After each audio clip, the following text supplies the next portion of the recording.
Experiencing an anxiety or a panic attack is something that is rather hard to explain in words. Every attack is different, just as every person is different. I myself occasionally experience anxiety attacks and overall anxiety, so I know exactly what it is like to contend with such an experience. But I know so many people who do not fully understand or refuse to try to understand. This is why, for this Memorial Minecraft project, I chose to make a memorial in honor of all who face the battle of anxiety and depression on a daily basis. Creating such a memorial was quite a challenge. What do you make that would provide the experience a person with anxiety or depression goes through, but is clear and simple enough for the average person to understand? That is when I chose to make this large enclosure.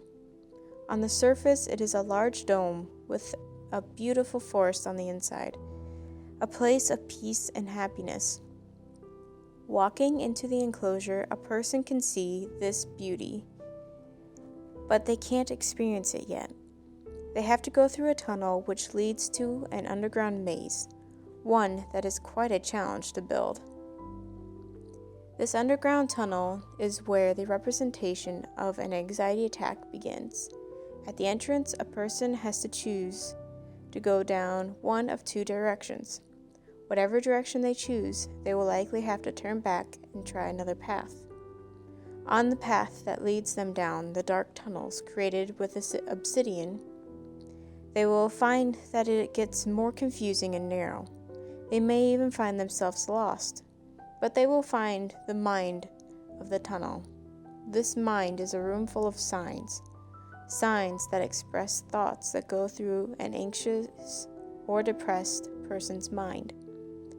From that room, a person going through the experience will likely turn around, going back to where they came from, and find that they missed a hidden passage.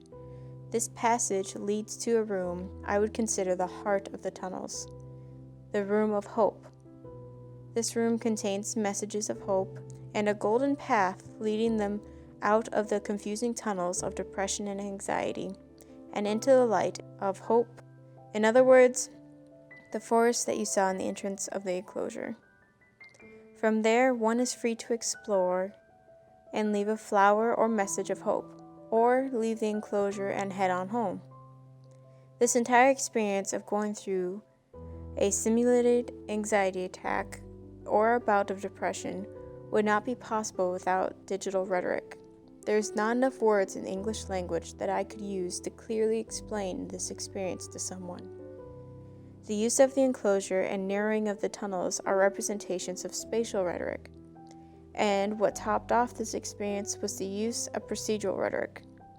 If one did not go through this whole process of exploring the tunnels and finding their way out, they would likely not understand what it is like to experience an anxiety attack or depression. They would not understand what it feels like to emerge from the dark tunnel and find hope and peace.